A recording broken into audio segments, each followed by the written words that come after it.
Greetings, Kindred. I am Voivode Maquette, and welcome back to our World of Darkness. And today we're going to be reviewing the preview and information for Hunter the Reckoning from the World of Darkness. That's going to be coming out very, very shortly. The preview is out. You can go to worldofdarkness.com, which is the website that I am on currently, and you can download your free copy of the preview. But let's go ahead and check out to see exactly what we are looking at here.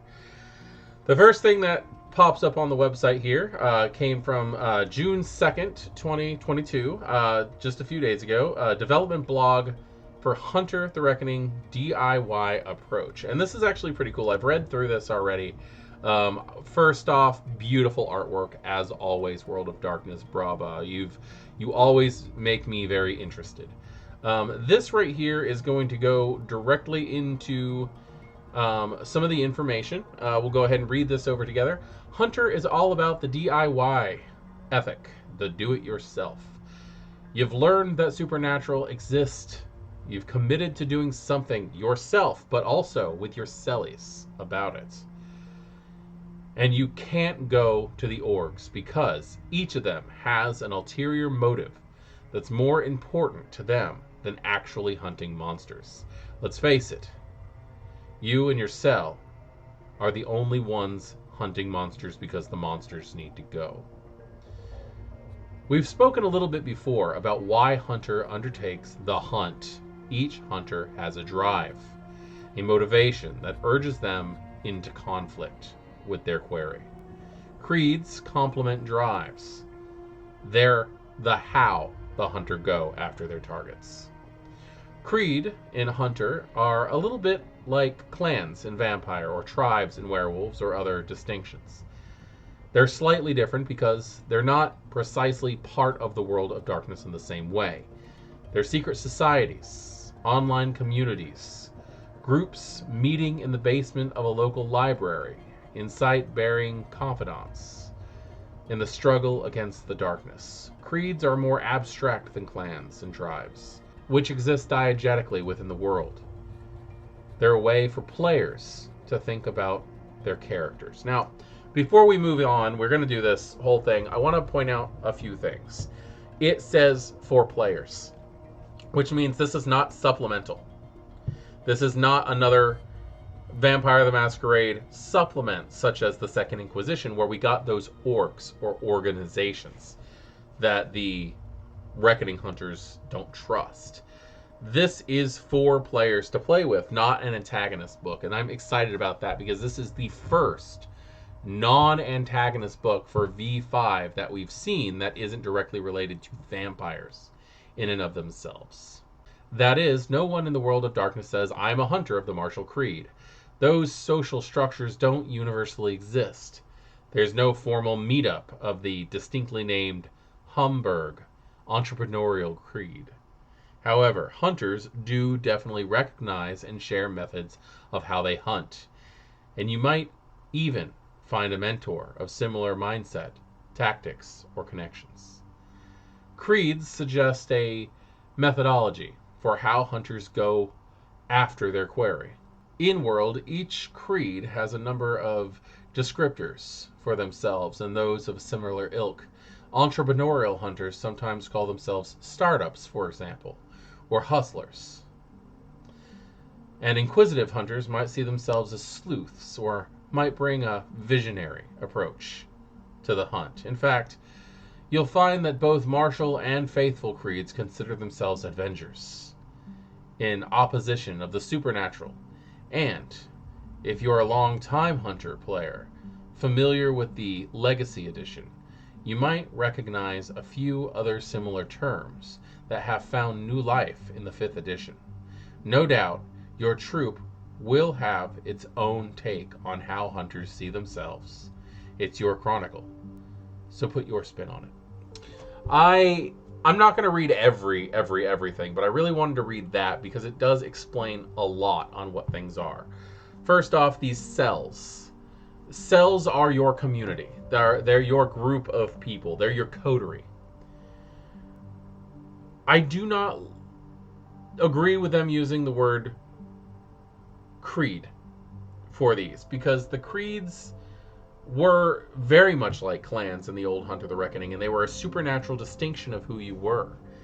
Edges, as they have in this, are more of your advantages, your backgrounds, and your merits. Where there might be some slight quasi-supernatural overlap, they're not as powerful as the true faith, psychic power that we're used to when it comes to that. Now, that being said, I got my negative portion out. I want to point out that this is a great setup. It reminds me very much of the Hunters Hunted more than anything. And I really do love that aspect. I love regular people who are using their skills to try to hunt down the supernatural more than I like the Reckoning Hunters. It's just that the lexicon is already in my head of what these people are.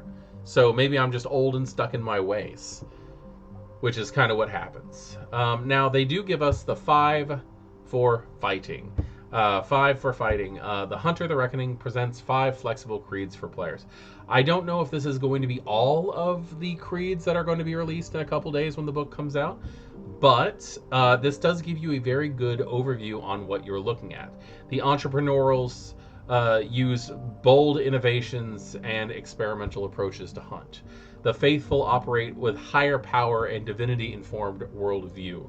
The Inquisitives are more like detectives who are trying to find out information about what they're hunting instead of just running in without thinking about it, much like the Martial Hunters, which are the next thing under the list, that believe that hammering down the supernatural threat requires devotion in arms and tactics. And then the Undergrounds are those people who are going to act more like spies and get in there. Maybe they're going to infiltrate ghouls, possibly become a ghoul themselves, to try to hunt down these evil creatures. The artwork is amazing. The wording is awesome. They go into edges here, and again, aside from possibly, I think I read something at one point about a supernatural awareness, ability to communicate with animals, possibly. Most of these are going to actually be what you're talking about for,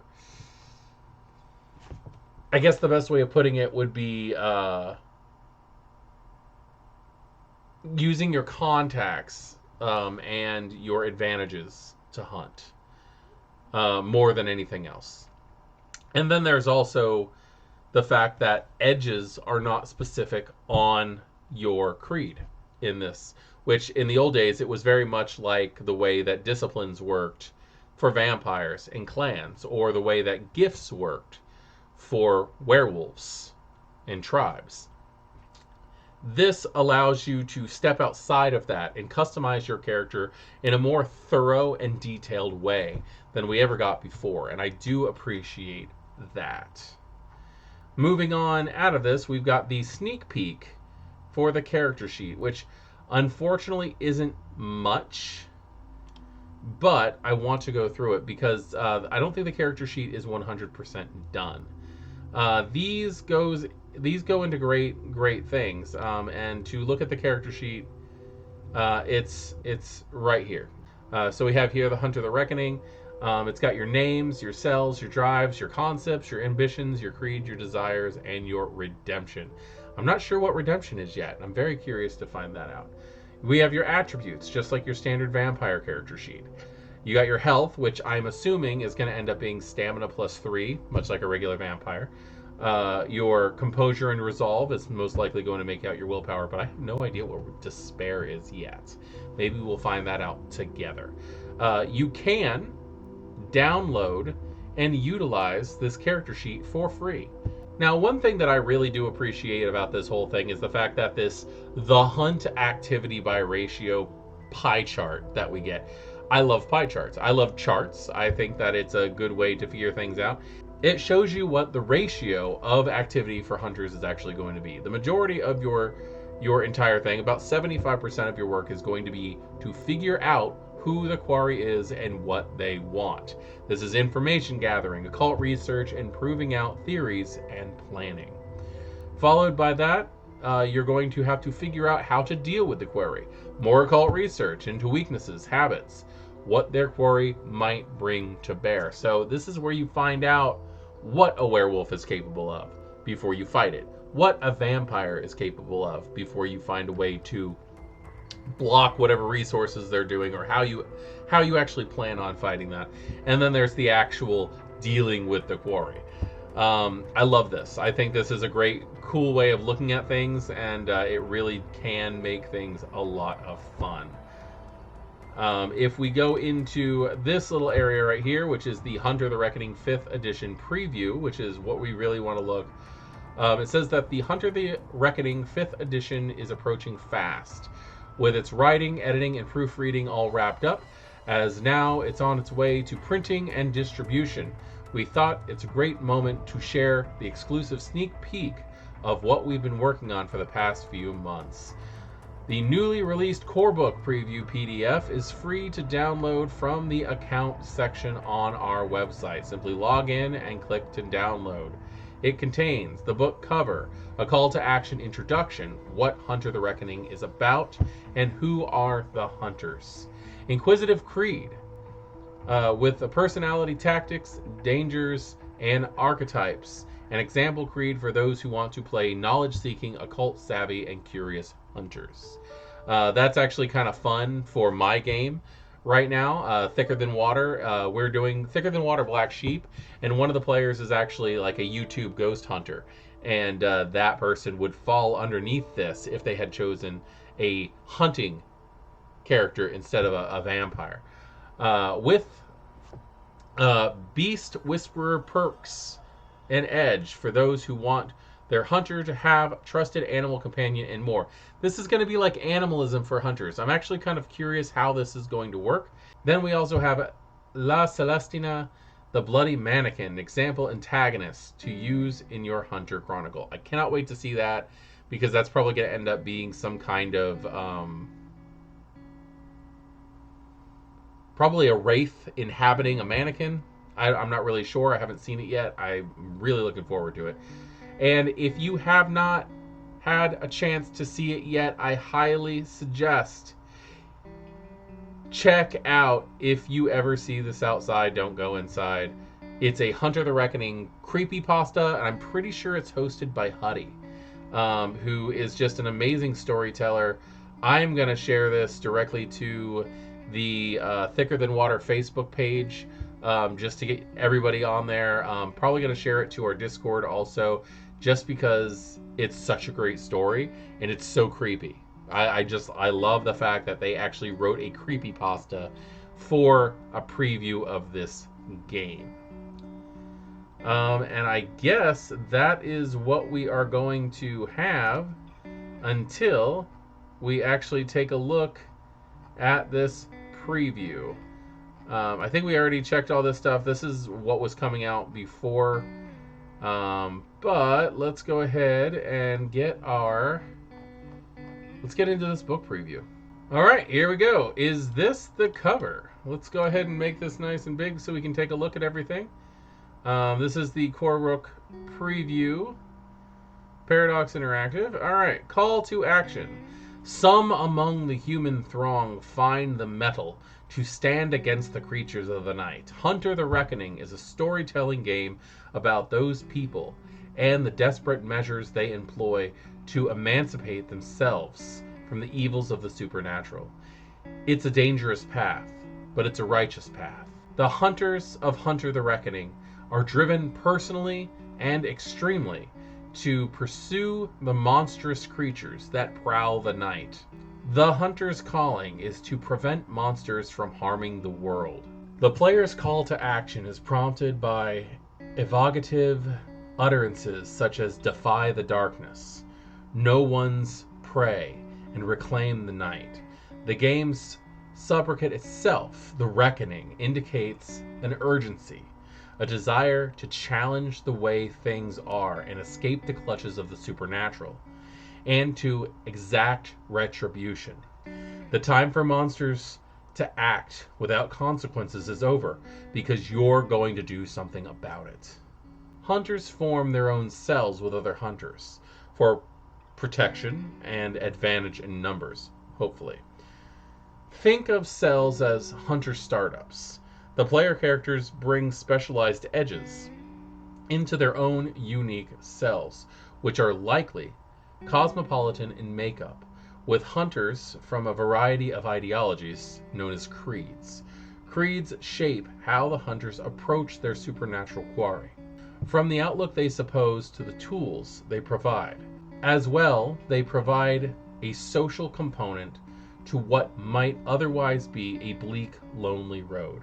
If nothing else, one can look to others of one's creed for a common take on the monster-infested world and how and why to effect changes. Desperate measures. One risk of being a hunter is the consuming nature of the hunt, of perseverance in the face of not just adversity, but danger. Drive enables a hunter to push themselves beyond the limits of those without it, but drive also tempts a hunter to keep going. The more they learn, the closer they're pulled into the proximity of the very things they pursue, even when the wisest course is to withdraw and reconsider the plan. Thus can drive instantiate its own cycle of hunt and consequence. As the hunters delve into a threat, suffering the outcome of their action, which establishes the urgency to pursue a subsequent threat, and so on until it reaches its climax. The counterpart of drive is desperation, the intense urgency that prompts cells of hunters to do something now, before it's too late. Players always choose when to engage their hunter's drive, because there's a risk involved. But desperation grows as the threat mounts in any number of ways. Distinguishing hunters. The player protagonists of Hunter the Reckoning are philosophically and mechanically different from organized hunter antagonists like the FBI Special Affairs Division and the Society of St. Leopold by dint of their drives. Other hunters take orders, but hunters, the Reckoning characters, make their own way, following their drives. As well, hunters generally consider the more formal org to be ethically compromised or corrupt. Many of the orgs have ulterior motives behind the actual hunt. At best, hunters might take a tip or a contract from an org knowing that the org has an agenda behind the cooperation. At worst, the orgs are actively working against the hunters, perhaps using them to reveal unknown supernatural threats, or even using a hunt as an opportunity to eliminate what they see as a rogue element. That's important. The player characters have drives, creeds, and edges. The vast majority of hunters in the orgs, and even many lone hunters themselves, do not.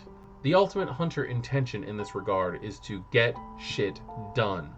Unburdened by the ethically compromised agenda of the orgs, hunter cells have the advantage of operating with an integrity and independence that the larger, more structured orgs can't. That means the orgs themselves often function as antagonists in Hunter's world of darkness, or as entities that otherwise illustrate a number of Hunter's themes. For example, hunters might have contacts in the orgs who feed them information here and there, but it's just as likely that they're using the hunters as bait to flush out a nest of unusual threats they've been monitoring for 3 months. Again, the Inquisitive Hunter's picture here is just beautiful. An ounce of prevention is worth a couple £100 of getting towards inside out. I like that. I like the whole idea that prevention, it's knowledge. You're going in there with knowing what you're doing, and that's very cool. Not all hunters are new to the mysteries of the cult. Some already know something of the secret world around them and seek to gain even deeper understanding of the metaphysics of the supernatural. Those of the Inquisitive creed are less likely to destroy their prey outright, and opting to garner occult knowledge from them, or even arrange risky appeasements in the hopes that information gathering now will yield greater protection in the future. For many Inquisitives, knowledge is its own reward. I like that. I like the idea of them also finding out that there's a vampire in the area and possibly like learning enough about them to be able to blackmail power out of them. I can see that being a thing, and that just seems very, very, very interesting to me all the way around. Now, this is going to go deep into what we're looking at as far as the character of the Inquisitive, which I think very well might be my favorite creed in this Hunter version. Now, looking under the tactics, or under the different dangers and suggested edges for this, we have library. That's not a superpower. That is, you have a occult library. Global access. That's interesting. I'm kind of interested in seeing what that is. Beast Whisperer and Sense the Unnatural. Beast Whisperer and Sense the Unnatural really does sound like it's a those do sound supernatural in a way, and hopefully there's more information on this one. Common drives here says curiosity, pride, and greed. So curiosity, you want to know what's going on. Pride, you've got this need to own everything on there, with the greed being a huge aspect of that as well. I can really see building a character who runs off of these things. I have done that in Vampire. Desperation dice fields, gaining information while on the hunt, such as research, breaking and entering, and interrogation. That's very cool. I'm still trying to grasp what the desperation portion is on this one. The Inquisitive Archetypes, we've got the Data Liberator.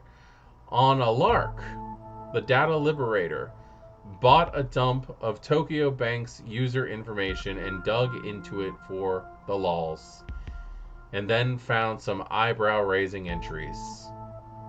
Initially, the Data Liberators assumed it was a Panama Paper-style tax dodge, and the further they dug, the more they realized that's exactly what it was, but for accounts that were all hundreds of years old. Or rather, it was multiple accounts that all came back to a single owner who had obviously taken pains to prevent someone from finding out this exact thing. Turns out, there are people who found anomalies like these, and now the Data Liberator is in communication with many of them. Access across unknown geographical distance. What to do with it once they draw more connections, though. I like that. That's really neat. The idea of somebody who is like, oh, I'm going to buy this because I can, or I'm going to steal this because I can. They dig into it and they find vampire information. That's so cool. Claims specialists. Insurance companies don't get rich by paying out on claims. So the claims specialist's job is to make sure the company actually needs to cover the settlement. There's a weirdly satisfying voyeuristic element to knowing so much about the things people value and keep in their homes. And its trove of information, and no few password cues. So when the claims specialist discovered one of their accounts had insured a series of historical curiosities, venerating Moloch, they knew they needed the help of an interested and competent individual to dig a little deeper. That's neat. That's neat. That opens up a wide range of things. These are all really, really cool. I'm just going to point that out. All right, so here we go. Edges. We have the Beast Whisperer edge. These really do seem more like a discipline more than anything else when it comes to that. But I really want to see what kind of things that they can accomplish before I jump in with my own opinion on that one. Beast Whisperer. The hunter has a way with beasts that's the envy of veterinarians and animal handlers. They can understand, speak to, and inspire loyalty in certain types of animals, employing them as reliable companions and possibly even friends. Dogs are common, though some hunters work with birds and even animals seldom seen domesticated, such as apes, depending on availability in their part of the world. Taking a little bit of a break on this one, I actually just got into a conversation about this not too long ago. And out of all the years that I've been playing Vampire the Masquerade, especially things with animalism, I never really considered the concept of using it on apes. I don't know why. It just didn't click that was a thing, Okay, so your edge pool is Charisma plus Animal Ken for commands, and Composure plus Animal Ken for training. So staying calm and patient to work with them helps you train them to do things. But when you're actually in the field and having them do things, it's charisma.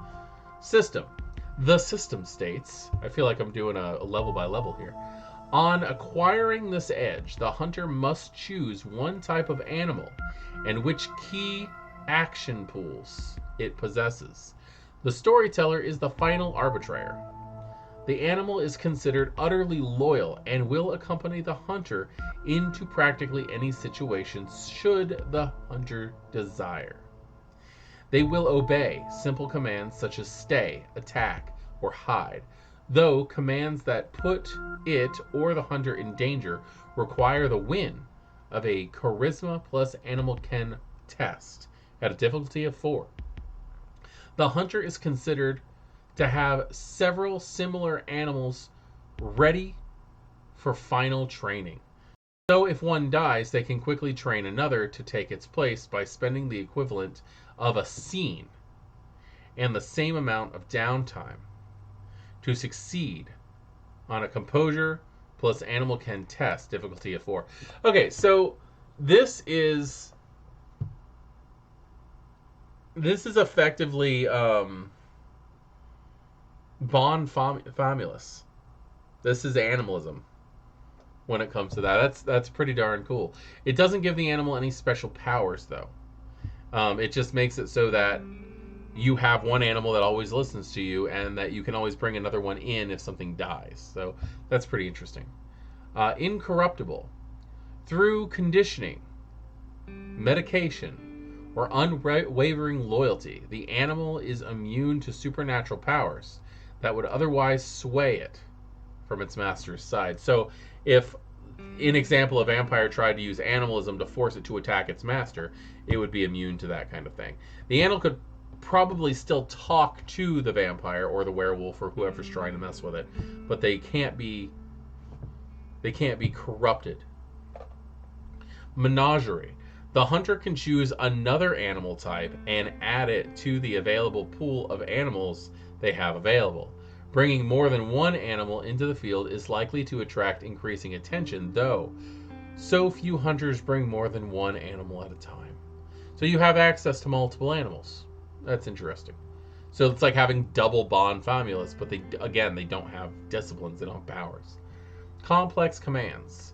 The animal can understand and execute more complex commands, such as retrieval of a specific object, keeping a lookout for certain individuals, as well as a reporting to their master to the best of their ability. Some can even count up to a few digits.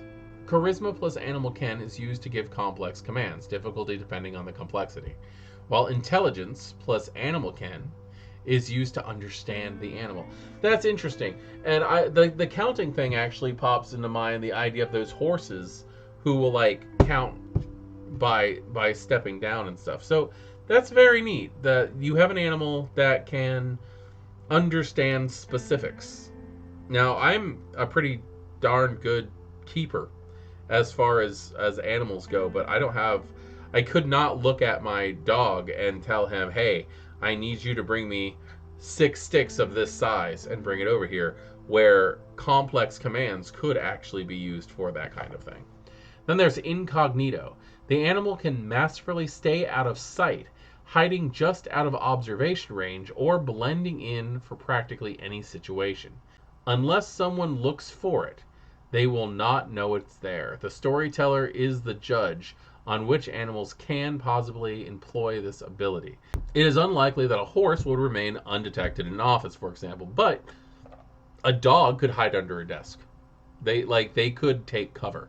That's really neat. I really like that because again, it's not supernaturally based. It's more of you are good at this. You have a special rapport with this type of animal and can train them. I like that. It works really well. And then here we go. We have Celestina, La Celestina, the mannequin.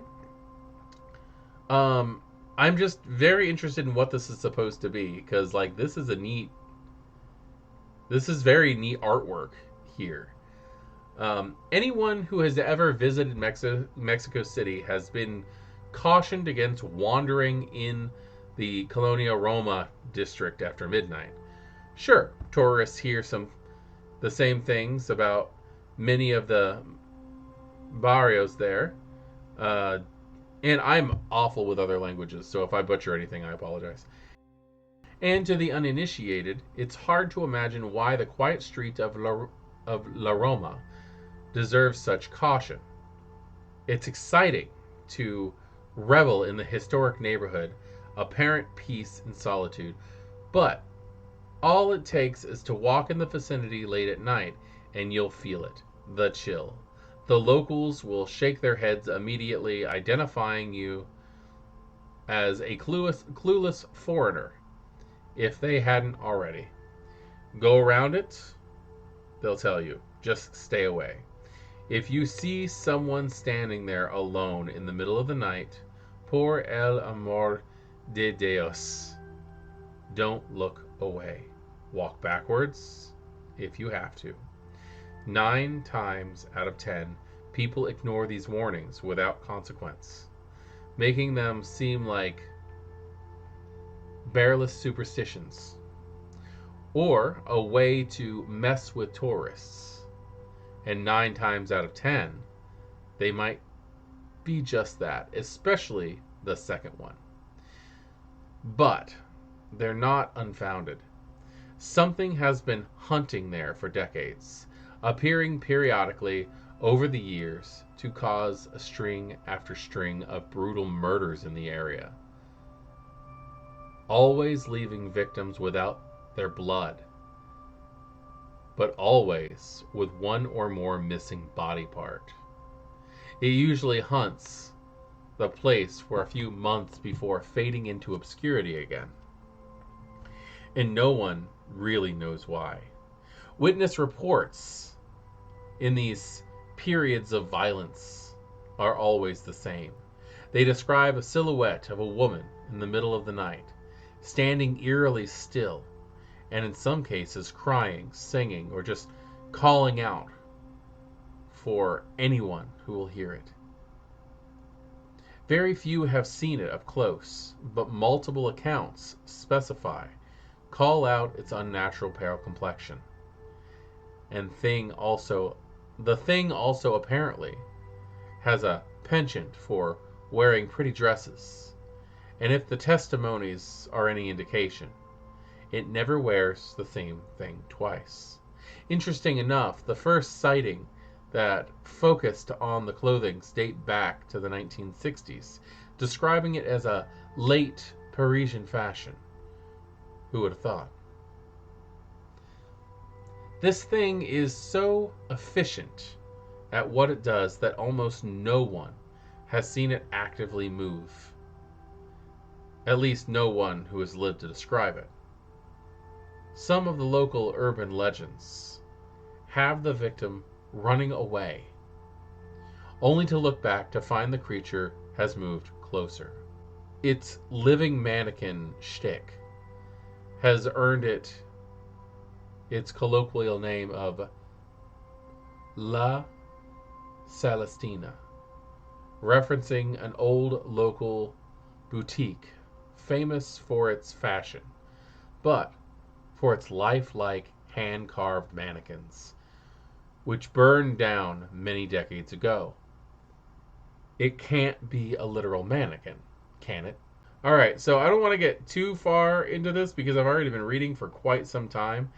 But this is actually a pretty cool vampire. I thought we were going to be dealing with some kind of wraith or something like that, but it does seem like possibly a Zamitzi left in Mexico after the Sabbat left or something like that. That really does sound like what Celestina is, being a mass of limbs that can fall off. Um, this one right here, I can't tell if that's supposed to be a human leg or possibly a horse. I'm not really sure. But this whole concept is really amazing. I wonder if there's any more lore about that in the lore in the World of Darkness. But that right there is our preview to make an Inquisitive Hunter and have Celestina be an antagonist for a game. That's pretty darn cool and creepy, and good job, guys, as always. You guys always do some pretty intense, amazing things. But so I guess my final thoughts on this whole Hunter the Reckoning thing is it looks like fun. I'm excited to play with it, to figure it out. I think I have it on order. I think I'm gonna have to double check. But I do plan on playing around with this. My son actually wants me to run a Hunter game, and we might use this stuff when it comes out, just because it seems like the most logical to do that kind of thing for him and his friends. And although the game will be more of a PG-13 kind of thing because I'm running for minors, it doesn't mean that we won't be able to use the majority of the stuff that's inside of it. So yeah, that's my take on everything. I'm excited. I still don't like the fact that they're calling it Reckoning, because to me it's not Reckoning. They're not imbued hunters. I really don't like the fact that these the use of their advantages and their resources are called edges. But again, it's just me being an old fogey and just stepping outside of my comfort range when it comes to that kind of thing. So that you really can't blame the company on that. That's just my holdup. Let me know what you guys think in the comments below, because there's a lot of stuff going on and I'd love to talk to you guys about it. Thank you for joining me, and I'll see you in the next video. Bye.